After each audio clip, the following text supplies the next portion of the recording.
Well কেয়ারের যে avenue road, এই যে সামনে সাইড অফিসের দিকে চলে গেছে।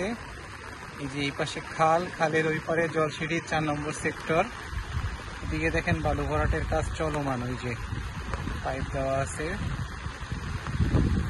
এই যে সামনে হচ্ছে জলসিঁড়ির সেই নতুন রাস্তা। এখানে এই যে ওয়েল কেয়ারের রাস্তা শেষ, এবং সবচেয়ে ভয়ঙ্কর ব্যাপার এই যে দেখেন জলসিঁড়ির সাইনবোর্ড এখানে আছে। ওই যে সামনে একটা সাদা দেখতেছেন, ওটাতেও জলসিঁড়ি লেখা।